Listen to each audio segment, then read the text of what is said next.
Hey family, this week we are talking about passion, purpose, and why these things might not be what they seem. Well, it's easy to celebrate words like passion and purpose, fulfillment and character, but this week we want to break them down. We want to talk about pros and cons and how you can fit them all together to live your best life.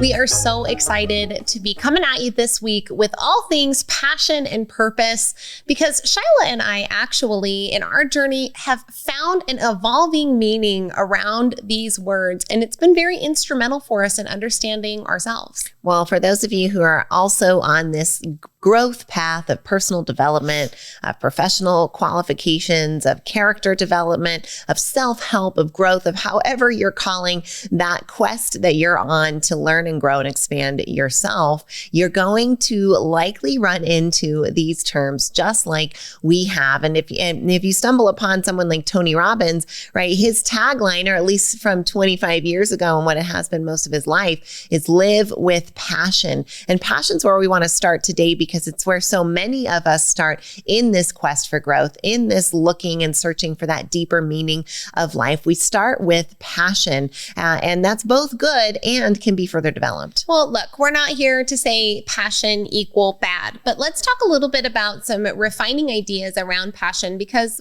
likely like you, when Shyla and I very first started out on this path, we were like, man, passion is it. Passion is the place to be. We got to live your passion and you'll never work a day in your life. And all of this idea around passion, it sounds like it's going to be this awesome, great thing that you just simply can't get enough of. But when we looked up the definition of passion, one of the definitions really stood out to us, and it came down to this: passion is strong and barely controllable emotion. Now, if we think about strong and barely controllable emotion being a driving force for our life, does that sound like a life of peace? Well, maybe it does to you, but it certainly didn't to us. I mean, strongly and barely controllable emotion, that sounds pretty volatile. I do want to be in that state sometimes, right? It's exciting. It's invigorating. You're swept away. Right, where there's momentum. We lose track of time, right? That's what passion is to me, is we want that. But it is that emotional state. It's an internal state of being. And when most of us are looking at our lives and why we're here, and we're asking those bigger questions, it's about more than I want to feel good on the inside. And that's where passion stops, right? Because we're talking about a barely controllable emotion. We're talking about an internal experience. So one, it can be a rocky internal experience if we're going to use passion as our guiding light. And two, it can be something that maybe keeps us in a shallow state, or pushes us to follow things that might not be healthy, right? I feel really passionate about Cool Ranch Doritos, so good. Passionate. I get barely controllable emotion when even a bag is around me. Even just thinking about it right now, I have endorphins coursing through my veins. But if I made Doritos Cool Ranch my entire life journey and focus, and it would be pretty one-dimensional, and it definitely wouldn't be healthy, and I probably wouldn't be able to grow and expand in the way that I'm really thinking about when I think of a word like passion. So 6 years ago, 5 years ago, we used to give talks where we would tell people about passion and this being the thing that you need to find. And then we came across this definition that really helped, on this journey. We're like, okay, well, passion isn't really doing it for us. And it doesn't seem to be landing with our audiences either. So what is it? So we're doing our research. Of course, we go to John Maxwell, we go to Tony Robbins, we look at all of our mentors and our books and what we've read. And we're like, okay, we think we got it. It's this other P word. And so we added another slide to the presentation so we could talk about how this is involved. And the P word is the word purpose, right? This is about purpose-filled living, or as Pastor Rick Warren likes to say, the purpose-driven life, right? This is where we wanted to land, okay? Purpose. Now, the definition here, it's a lot juicier and way better than strong or barely controllable emotion. Now, purpose is the reason for which something is done or created, or for which something exists.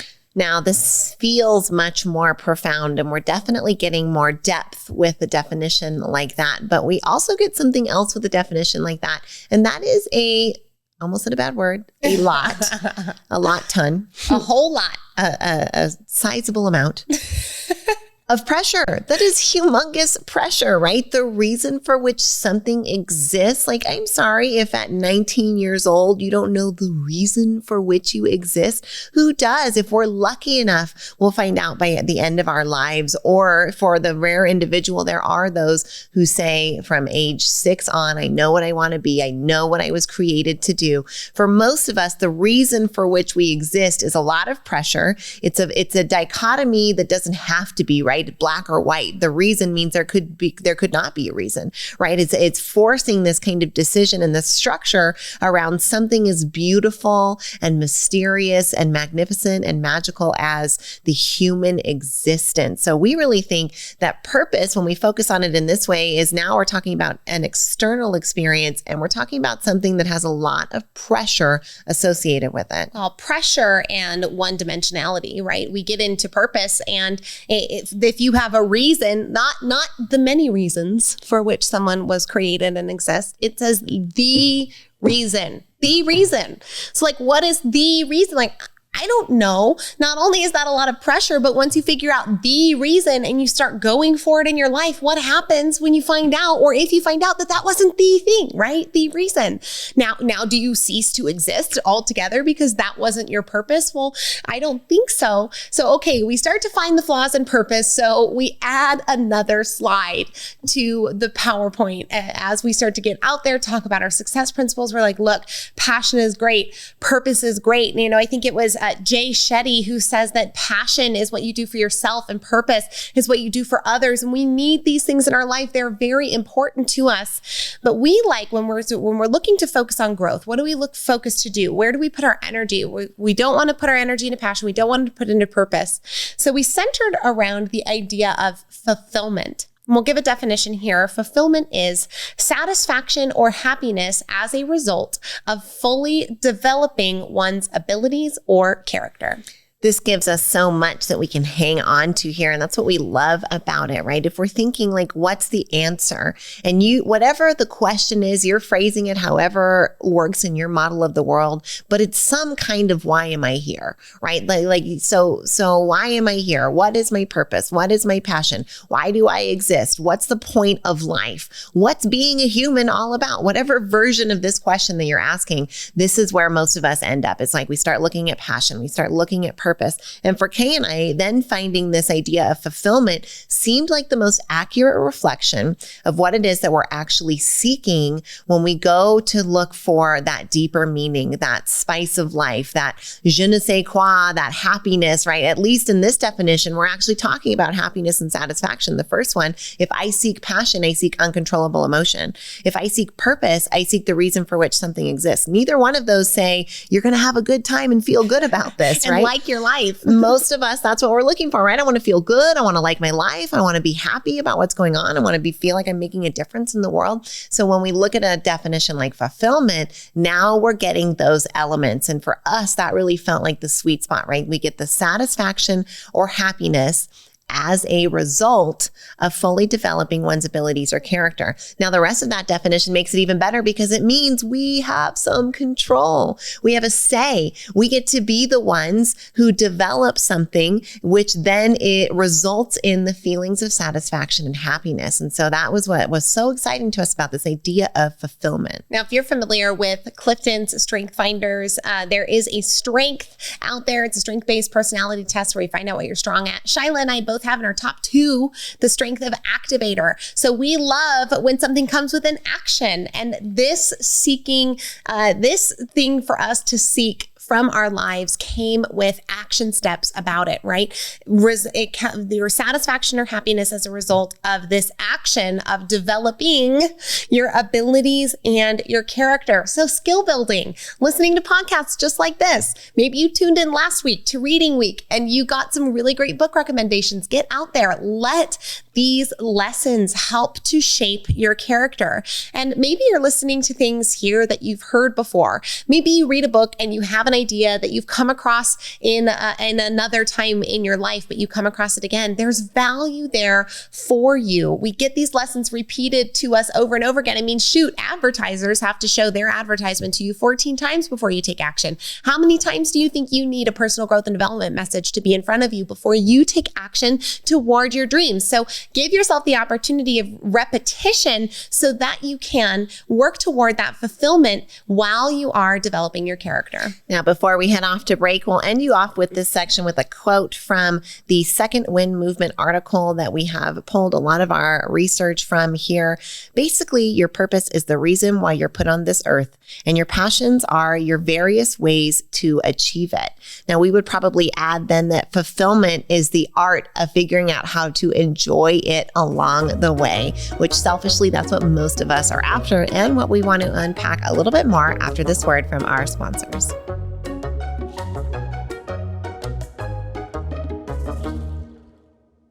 We've had some really cool access to some really cool people, and we want to share it with you. We have an amazing interview series of some of the interviews we've done with celebrities like Dr. Deborah Tillman, America's Super Nanny, Dr. Joseph McClendon III, famous neuropsychologist, former professor of UCLA. We've got Dr. Bruce Lipton, author of Beyond Belief, and we even have John Maxwell, the #1 leadership expert. Your sisters want to bring you into the room with our most exclusive access. So go to kayandshy.com. Right there on the homepage, you will see a button that says Get My Celebrity Interview Series, and we would love to share our access with you. KAYANDSHI.com. We'll see you over there.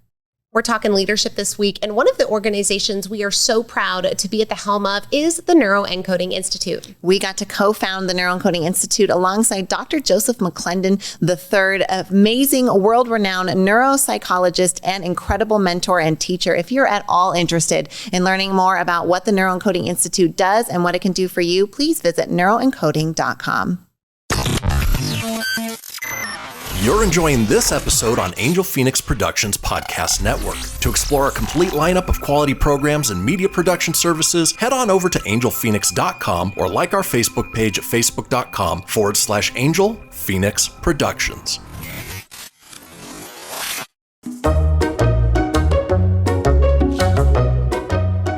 Okay, we're diving back into this segment with another definition. Now, you heard the word mentioned in the definition of fulfillment, which, just as a reminder, is the satisfaction or happiness as a result of fully developing one's ability or character.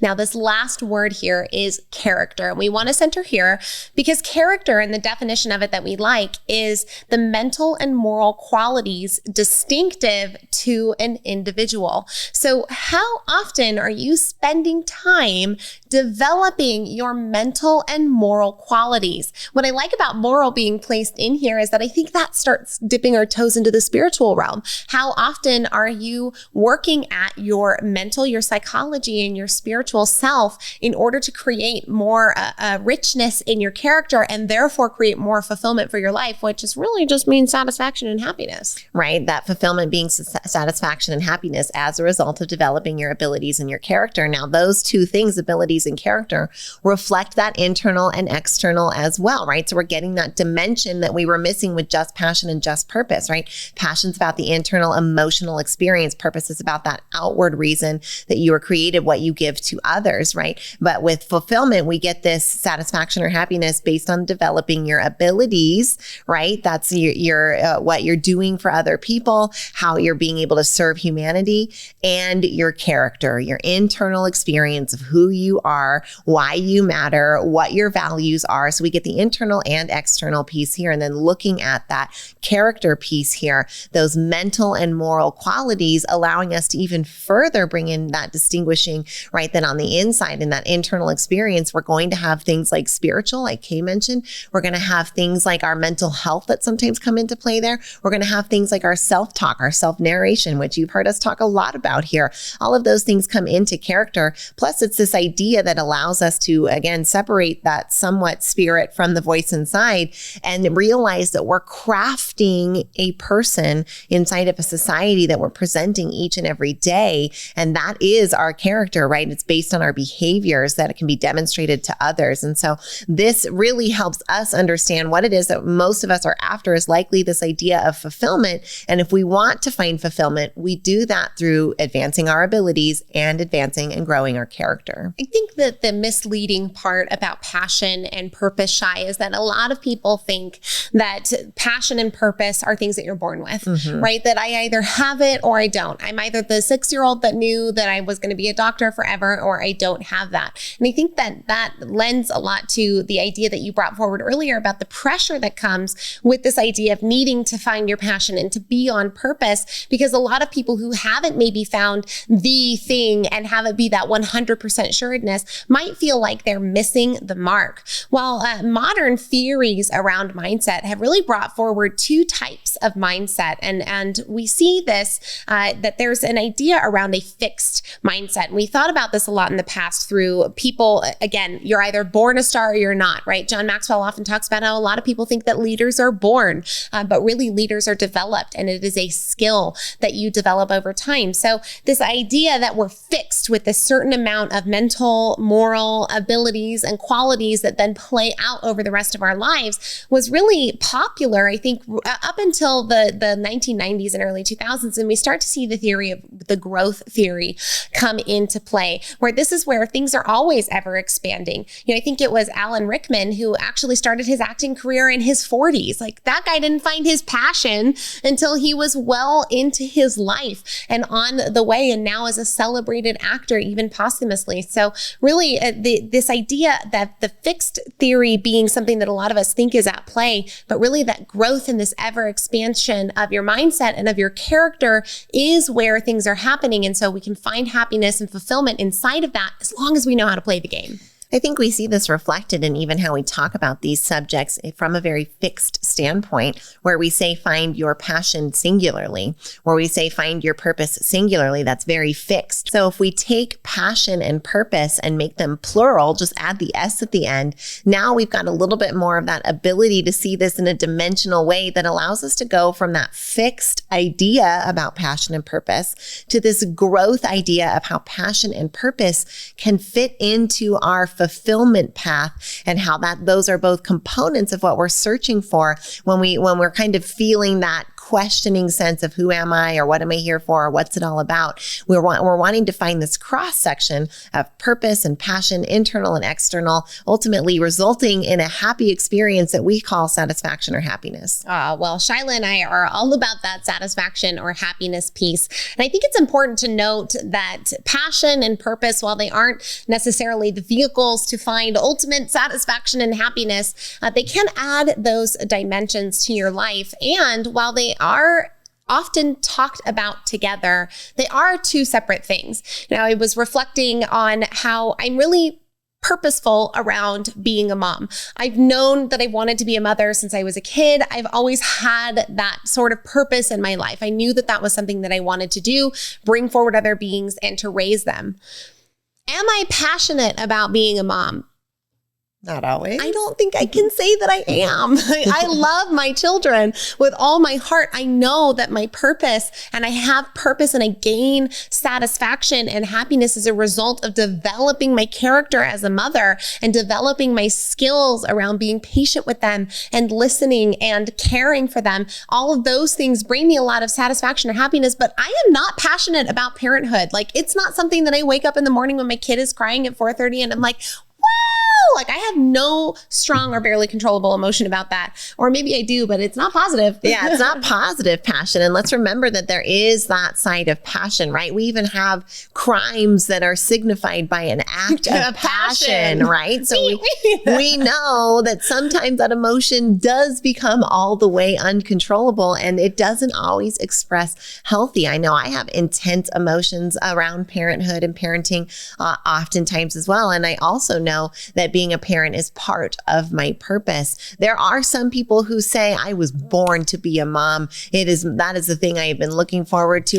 Shout out to Robin Manukian. Yeah, I never want to go back to work. I always want to be with the kids. They want to talk about parenting and parenthood. They want to be involved in that. And that's a beautiful thing. But this example demonstrates that when we see things like that if we are only thinking about purpose and passion in that singular sense, in that fixed sense, then we don't allow ourselves that ability to say yes and, or to say that's part of my purpose, but not all of my purpose, or that I might not have a lot of passion around this, but I have commitment, right? And that's where those kind of pieces can come into play, because we know anybody who wants to be successful at anything is going to have to stay committed even when the emotion subsides. And that's, I think, one of the real big drawbacks of passion is that it is an emotional state, which means that it's transient, that it doesn't last forever. And what do we have to do? What do we know about success is that it takes consistency, compounding over time, consistent action, which typically passion runs out pretty fast. And now you have to rely on discipline. You have to rely on structure. You have to rely on other things other than passion, which means passion can't be the only piece of the success pie.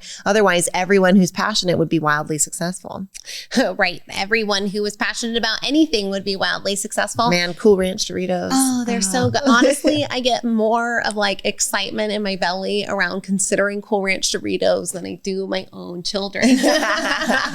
But would I choose Cool Ranch Doritos over my own children? No. Absolutely not. No, I would not, right? Yeah. Because that purpose of that momhood in my life and that development of that part of my character is bringing me a lot of satisfaction and happiness. So glad. Now we get to ask this question of like, okay, we get it. Passion and purpose, they're parts, they're dimensions of what we do. If we're after this kind of satisfaction or happiness game, like a lot of us are, we want to center around fulfillment. So, okay, now you know, now what do you do? Well, now we do the hard work of developing our character. And you might think to yourself, like that's just like regular old personal growth and development. Well, it is and it isn't, because there's some really cool things that you can do to get clear on what you want and who you want to become that allow you to then act out that roadmap and ultimately create a character that you're proud of that brings you that satisfaction and happiness. So make sure you stay tuned for the rest of the week in the mini-sodes. We're going to talk about this character crafting. We're going to talk about identifying some of those passion and purpose markers if you're still looking for some of those. And we're going to talk about some of our own experiences along this journey. We'll hope you'll stay tuned the rest of the week as we talk about passion, purpose, fulfillment, and character development. We're always coming at you with love from your sisters, Kay and Shi.